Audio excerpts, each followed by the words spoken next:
मजलिस इत्तेहादुल मुस्लिमीन, जिसको लेकर पिछले 1 महीने से ऐसी बातें समझ में आ रही थी कि पार्टी के अंदर नाराज़गी है, तल्खियाँ हैं। और आज जो है मजलिस इत्तेहादुल मुस्लिमीन ने मुंबई में जो है पहली लिस्ट जो है जारी कर दी है। इस लिस्ट के जारी होने से जो है एक बात समझ में आई है कि जो अब तक नाराज़गी रही है, वो नाराज़गी दूर होते नज़र आ रही है। क्योंकि फ़ैयाज़ अहमद खान को लेकर नाराज़गी थी और फ़ैयाज़ अहमद का ऐलान जो है नामों का कर दिया गया है। भाईहला से जो है फ़ैयाज़ अहमद खान को जो है बतौर उम्मीदवार जो है मुंतखब किया गया है। और हमारे साथ जो है अहमद बलाला साहब हैं, तेलंगाना के जो है विधायक भी हैं और उसके साथ-साथ जो है पार्टी के तर्जुमानी भी करते हैं। क्या रहा है कि जो इतने लड़ाई झगड़ा अंदरूनी जो रहा है, आज आपने ऐलान किया है, तो हम ये मान लें कि अब जो है ये झगड़ा जो है पूरी तरह से खत्म हो गया है?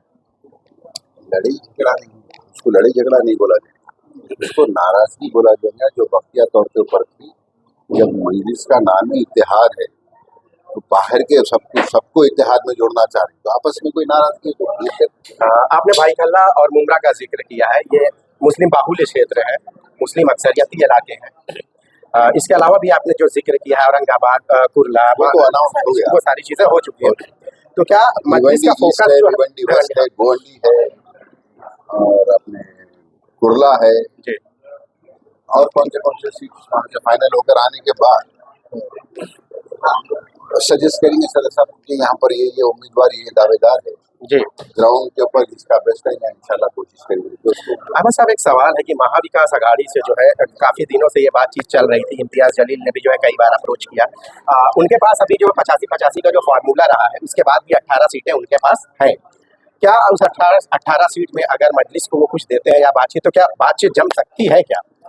ये सदर साहब से या सदर मजलिस से या इम्तियाज जलील से उन लोग की क्या बात हो रही क्या है, मैं उसमें लाए नहीं। अगर से वैसी कुछ बात होती है, दोनों के कुछ होता है, सदर साहब जब बताते हैं तो इंशाल्लाह आपके सामने वारिस पठान के लिए कहाँ से सोचा गया है? इंशाल्लाह कहीं अच्छी लड़ेंगे, कुछ सोचा तो है नहीं, उनकी भाईखला इलाका जो रहा है अभी पहले भी यहाँ शाम तक मालूम होगा। एक दूसरा सवाल है कि महाविकास अघाड़ी से जैसे अबू आसिम आजमी भी थे, उसी में शामिल थे, लेकिन उनको सीटें नहीं दी गई। उनका इल्ज़ाम भी ये रहा है कि बस इस्तेमाल करते हैं और आखिरी में जो है लॉलीपॉप दे देते हैं। तकरीबन ऐसा लग रहा है कि आज भी उसका फैसला हो जाएगा। अगर अबू आसिम आजमी महाविकास अघाड़ी से हटते हैं और 25 सीटें लेकर मैदान में उतरते हैं, तो आपको नहीं लगता कि मुस्लिम वोट जो है कहीं ना कहीं इसका नुकसान जो है कांग्रेस को भी हो सकता है, मजलिस को भी हो सकता है? अवाम डिसाइड करेगी कि कौन उनके दरमियान में रहकर काम कर सकता है। अवाम फैसला करेगी कि कौन उनके हक के लिए लड़ सकता है, कौन हर जगह पर उनके लिए आवाज़ उठाता है, कौन अवाम के लिए इंतखाबात लड़ रहा है, कौन अपनी जात के लिए इंतखाबात लड़ रहा है, अवाम डिसाइड करेगी। फैयाज को लेकर एक चीज़ गर्दिश कर रही थी कि जो यहाँ के स्टैंडिंग जो यहाँ की जो एमएलए है यामिनी यशवंत यादव, इस झगड़े और इस 1 महीने में जो है कुछ ट्यूनिंग जम गई है और एक डील हुई है। इस डील के तहत जो है फैयाज अहमद खान को जो है उतारा गया। क्या कहना है? ये फैयाज अहमद से जिसको जाती दुश्मनी है, वो लोग ऐसे इल्जाम लगा सकते हैं। मजलिस के पास ऐसे कौन से मौजू हैं जिनको लेकर महाराष्ट्र में जो है कदम जमाने की बात करेंगे? इशूज की बात कर रहा हूँ। इशूज के ऊपर हम हमेशा जिस तरीके से आप आगे देखिए, चाहे माइनॉरिटी बजट हो या माइनॉरिटीज के इश्यूज हो, दलितों के इश्यूज हो, जिस तरीके से तेलंगाना के अंदर हर महाज के ऊपर मजलिस इत्तेहादुल मुस्लिमीन हमारे हुकूक के लिए हमारे साथ जो नाइंसाफ़ी होते रही है, चाहे आप पार्लियामेंट का भी रिकॉर्ड उठा के देख लीजिए, कोई ऐसा बहुत सारी पार्टी के अंदर मुस्लिम कायद है, लेकिन बैरिस्टर असदुद्दीन ओवैसी अपनी वाहिद शख्सियत है जो मसाइल के ऊपर डट कर जो मुकाबला करते हैं।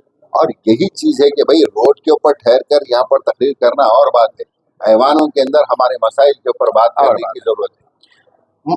महाराष्ट्र में वक्फ का जो इशू है वो सबसे ज़्यादा हॉट है और आखिरी बार जो है आपके कायद ओवैसी साहब ने जो है ये बात कही थी कि दुनिया का सबसे बड़े सनअतकारों में शुमार होने वाले ने जो है पूरे ये नए वक्फ बिल से पूरे हिंदुस्तान के वक्फ की हालत, वक्फ की जायदादें, पूरे हिंदुस्तान के वक्फ की जायदादें खाने की चक्कर के अंदर, बर्बाद करने की चक्कर के अंदर इस्तेसाल करने के लिए एक कानून लेकर आए हैं।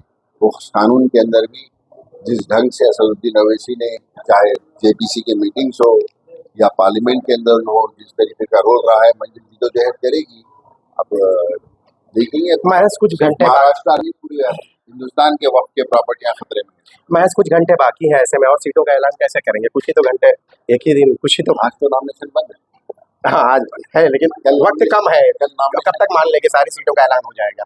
आज कल तो हो जाएगा, परसों आखिरी दिन, उससे पहले करना पड़ेगा, उसके बाद तो नहीं कर सकते। आखिरी सवाल है, गैर मुस्लिम उम्मीदवार भी रखेंगे?